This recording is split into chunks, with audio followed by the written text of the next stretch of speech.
Hi YouTube! In today's video I'm going to discuss the fall winter 2024 runways that have just happened all fashion month, and I'm making this video as soon as it's over. All the catwalks have gone, but I have been busy saving as many pictures as I can, not only of designer collections and outfits that I like, but also compiling them into trends that I've noticed. I've been trying to back it up as well and make sure I'm correct, but I feel very correct. I've done my very best with this, so I really hope you enjoy this video.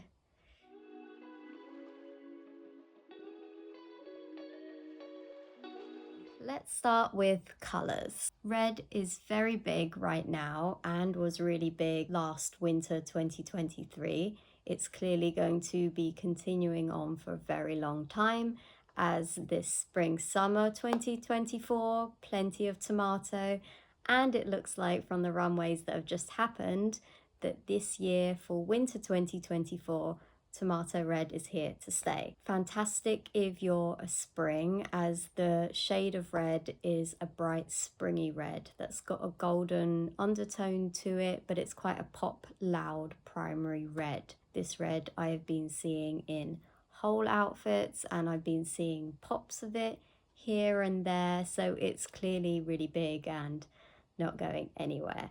The spring red is my favorite shade, so I'm happy that this trend is continuing. It didn't just come and go. And if, like me, you have been enjoying it on the high street, you can still enjoy it. And if you bought any of those pieces, then you can clearly continue to wear them throughout the year. Yay! Now, if you don't suit this shade of red, not to worry. There's another red that's been coming up that is more suited to a cooler palette, which is a maroony red, so a deeper, colder, richer red, so a kind of winey shade. It's got pinky undertones to it. Next, I'm going to go a bit lighter and move on to pinks. I have been seeing a Barbie pink, so that's kind of bright, also kind of springy, and a blushy pink, which is a bit more subdued. A really cute shade, but it doesn't have to be too girly. Yes, there's been lots of people doing girly things with it, frilly and lacy and very sweet, but you can also just take that sweet shade and put it on some more simple chic shapes if you don't want to go for all the frills and fuss. I've also been noticing a lot of mustard and moss, and it makes a lot of sense for autumn time in particular. These are autumn shades, which are rich and earthy, slightly muted, but still have plenty of colour and impact to them. Brilliant if you've got that gold undertone but can't really wear anything too bright. I saw both of these shades both in outfits alone, mustard outfits, khaki outfits, but I also saw them paired with each other, so mustard and moss coexisting together. And what's really great about enjoying your full colour palette is that all of the shades will go. So taking two from the autumn palette, they're gonna work with each other, but it could also be nice to introduce some other autumnal shades, like some plummy purples in there and some rusty oranges and browns and other autumnal colours. Moving slightly away from colour, a print that I noticed was leopard print. And I do love leopard print personally, so I was happy to notice this one. And I think that this is coming from a trend at the moment called the mob wife. This is inspired by the loud and luxurious dresses of the gangsters' wives. So leopard print was one of the prints that they would wear. Maybe that's the reason why, I think. Many personal stylists say that leopard print is a neutral, and I personally agree, as most leopard prints tend to have this kind of tanny nudie shade underneath it, which is a neutral shade, and also black being a kind of non-colour. It's all kind of non, even though it's a pattern. Personally, I think a leopard print goes really well with red, so I think those two trends work really well with each other. Or just in general, leopard print goes really well with a colour that is high contrast, that is gonna be opposite a denim or a bright purple or even that Barbie pink. So really have fun playing with what goes with it. I did see a few leopard prints on the catwalk that, instead of having the neutral undertone, were a red with just the black of the leopard print. Less neutral, but a good combination of two trends there, and also quite fun pattern to play around with. And I also saw the leopard print on quite a few tights, which is really cool and really fun. I'm really enjoying seeing more tights that aren't just black tights on the runway. I think it could be a really fun way of introducing the leopard print if maybe you're a bit scared to wear it, just having it on a tight that feels nice and easy, and then maybe keeping what you wear above the tight more plain so that the leopard print on the bottom is the star and you're feeling more comfortable in the middle. So Plaid, tartan, check, whatever you want to call it, there was a lot of it. Another one that I'm really super happy about. I love it. I've always been a little bit alternative in my style, and I think a lot of people associate it as an alternative fabric, but it is also quite a cooler season fabric. It's a bit thicker, especially the more woolly tweeds, and it doesn't have to necessarily be edgy. It can be that kind of preppy style, you know, looking a bit studious. This fabric can grunge up looks, make them look kind of rock and roll, but at the same time, many designers were doing different things with it, making it look more ladylike, having whole dresses of it. So not always the tartan skirt that you expect to see or the tartan shirt. It's nice to see the tartan in a different place, in a different item. This is perfect if you like the preppy academia style, or if you like that rock and roll style, you'll be able to find it in the cooler seasons. Punks and preps rejoice. Moving on to texture, there was plenty of fluff and fur and soft fabrics walking down the runways. Perfect for keeping warm in the cooler seasons, of course, and feeling glamorous in the winter. A mob wife does enjoy a fur coat, so could all be linked. But yes, we did see plenty of fluffy furry coats to snuggle up in a variety of shades and colours and shapes, long and short. We also saw this fluff on many other items, unexpected items, everything from tops, dresses, skirts, shoes, you name it. And not only was it an item, but it was used as a trim on many different items, a hem, a neckline. There was a little bit of fur and fluff and soft texture. And I feel like it's also a little bit of a vintage nod to have a bit of a fur trim. I read that Prada was using fake fur, and I really hope that other designers were also following that lead. Front fur was leather. It's another texture and finish. It's got a bit of a shine to it. Again, it could all be linked into that mob wife. It has that vintage feel to it. Everything is linked. So yes, this fabric can be edgy with a biker jacket. There were plenty of biker jackets on the runway. Good for cooler seasons, of course. The leather was being made into dresses, tops, bottoms, whole outfits of the stuff. And it can really show off your figure, especially in the tight ones. We were seeing it draped a lot on the body and really played and experimented with. So yes, let's hope, like fur, there will be an abundance of fake leather. So sheer, there's always something on the autumn winter runways that's seasonally impractical, and this sheer was that high fashion fun. This was in shirts, this was in dresses, this was in skirts, and it provided both that sexiness and a kind of cute and childlike innocence at the same time. Sheer is an interesting fabric to play with, as you can experiment with layering. What's seen underneath? Is it the outline of your body? Is it your skin? Is it another fabric? Are you making a whole new fabric by the pairing of the both of them? And it is also what helps you actually wear it in the winter time is by having another fabric underneath it as well. And we were seeing such a light fabric paired with those chunkier knits and furs and leathers and things like that, hopefully warming it up a little bit. Many of the sheers had embellishment and lace. It's a nice, interesting texture to have and add in if you can.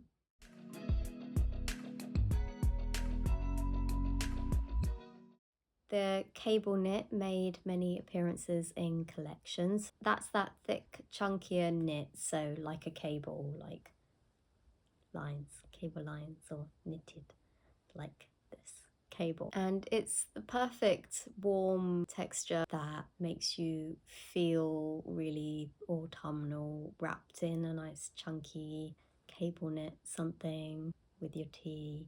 this kind of texture. It feels handmade, even if it isn't. It's got that look of work to it, and there's some really lovely textures coming in for the cooler seasons that will all look really nice paired with each other. Even if the shapes are plain, the fabric has interest. And there's that feeling of old school being celebrated, and I think cable knit has that feeling to it as a knit, even if modern things are being done to it.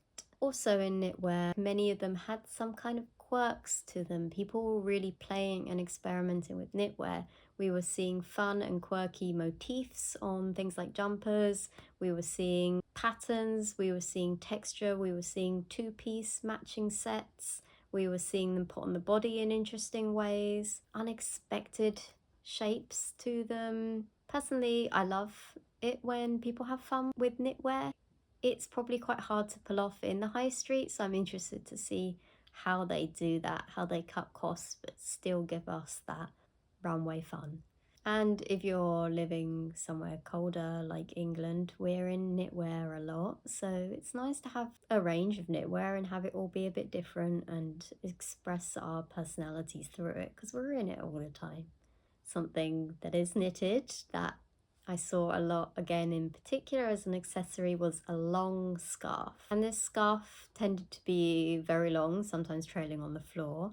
And it seemed like a lot of people had just wrapped it around once, so thrown over the back and thrown over the front. That was the particular style I was seeing over and over again. It's hard to ever really know how to make a scarf look nice, so excited to try it as the runways are trying it and see if that works. Scarves in general are a really good way to just add something else to an outfit, add another color, add another texture. I always say on a color analysis, if you're feeling a little bit scared of your new colors, a scarf is a really nice, non-threatening way to add it in. And I know it's very obvious, but I think a scarf is a wardrobe staple to have, not just one. I think you should have a few different colored scarves to add into your outfits. The long ones are very hard to pull off. Even though it's a cool trend, it adds a lot of drama. But what I would say is, yes, if you're tall, you're gonna pull it off.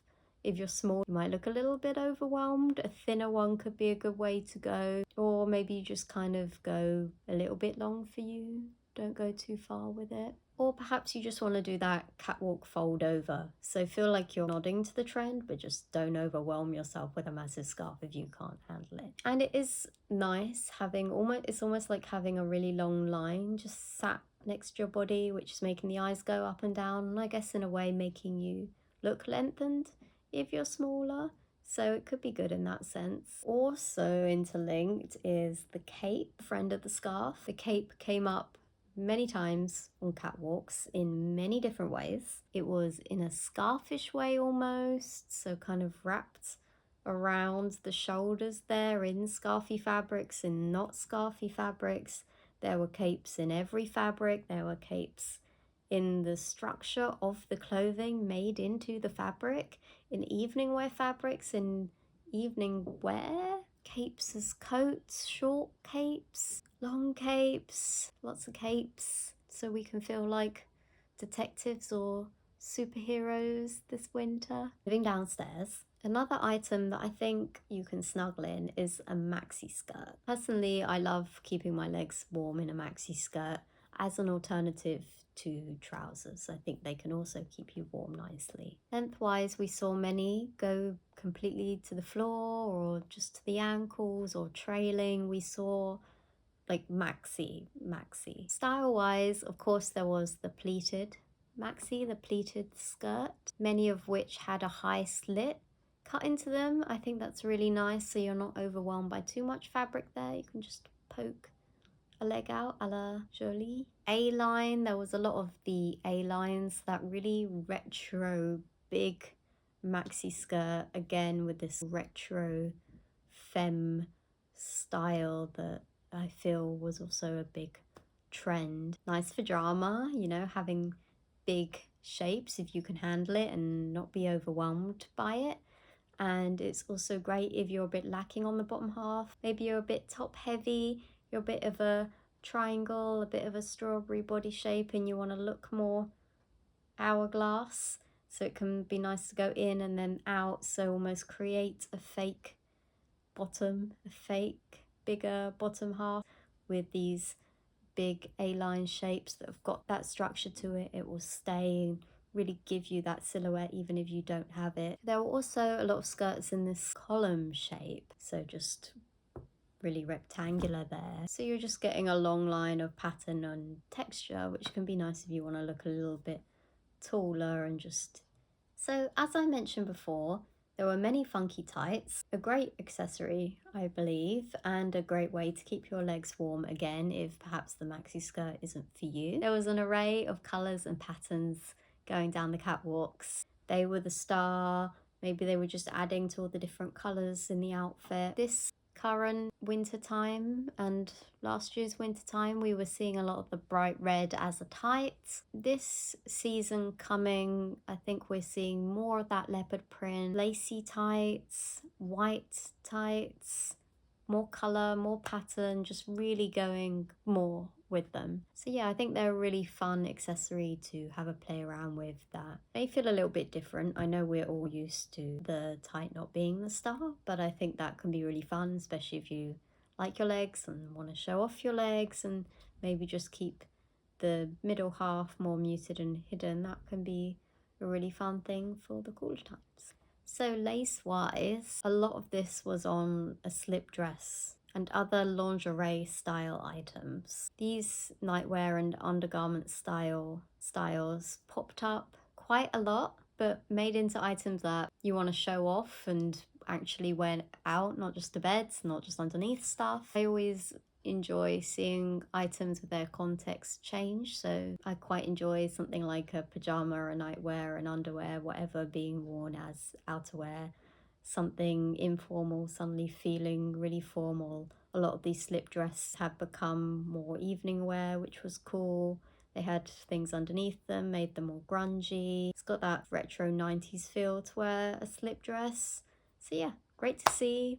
Great item. The lingerie, there were a lot of bra and bra type things, as there always are. It can be nice to see that contrast of underwear with something really outerwear-y. A bra under a coat or with a suit trouser, or that kind of polar opposite is always really interesting, I think. And speaking of that, tailoring was massive.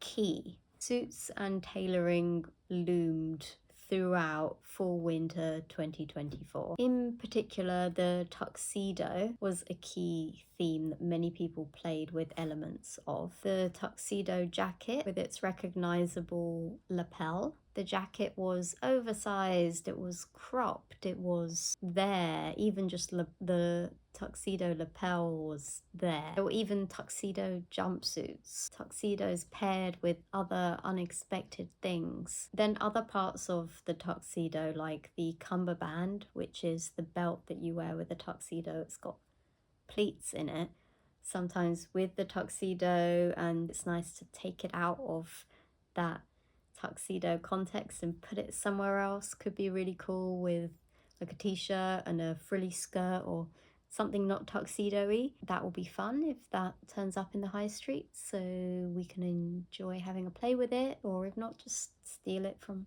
someone's wardrobe. It's a shame to have it in the back of your wardrobe waiting for a tuxedo event. Another suit part was the waistcoat, whether that was with a suit or just on its own, made into a dress. Different things were done with it. The waistcoat's already pretty trendy and that's clearly staying.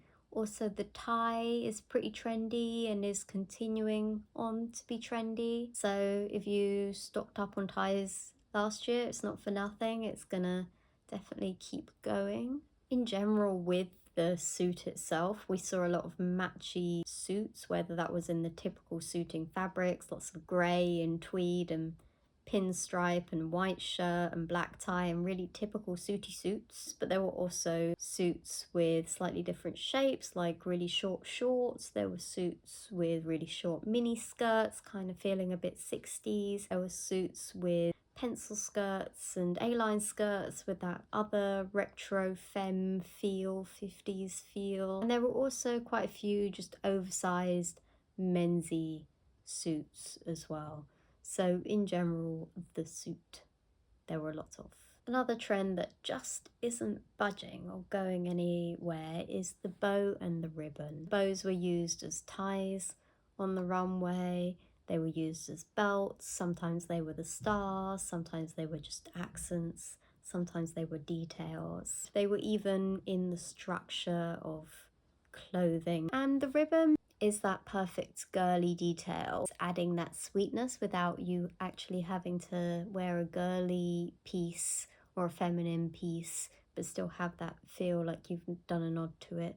So maybe you don't want to wear lingerie, for example, but you've got a few bows on your t-shirt or on a really blocky boxy shape, if that feels more comfortable to you. You can still feel sweet without having to feel uncomfortable. Moving away from all that feminine stuff, the hood appeared many times. The hoodie, or just a hood away from a hoodie. It was a layering item. It was under many different pieces, which I always think is really great. Just adding more and more, having that hood sit on top of a lapel. And I think when you put it with different jackets, that's what makes it really fun.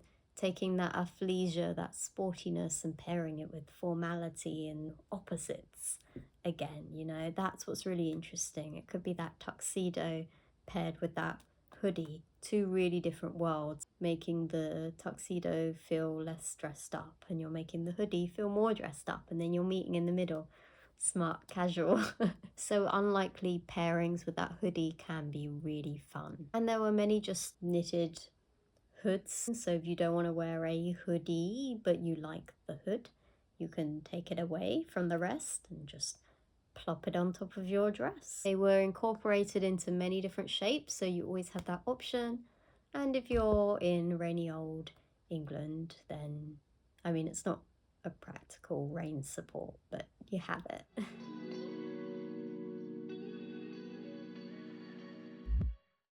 That's it for now. I could keep going, but I think that's it for now. This is what I saw. This is what I want to tell you about. This is what I liked. This is what I'm inspired by, and I hope you get something from it. I hope you feel the same. I hope this gives you a really good overview. If you've been watching my shorts, you can see some of my favorite collections in particular. This video was about the season ahead, so it's about the end of 2024, but that doesn't mean you can't do all these things now. Many of these trends are carryovers from last year. You can take many of these elements, the colours, the fabric, the textures, and wear them now. Happy shopping, happy styling, happy browsing through Vogue or wherever you get your runway pics from. Thank you for watching this big video. I appreciate that. A lot of work goes into these for you. If you want to see more fashion and fun from me, your personal styling friend, then subscribe and stay tuned. That's enough. Goodbye.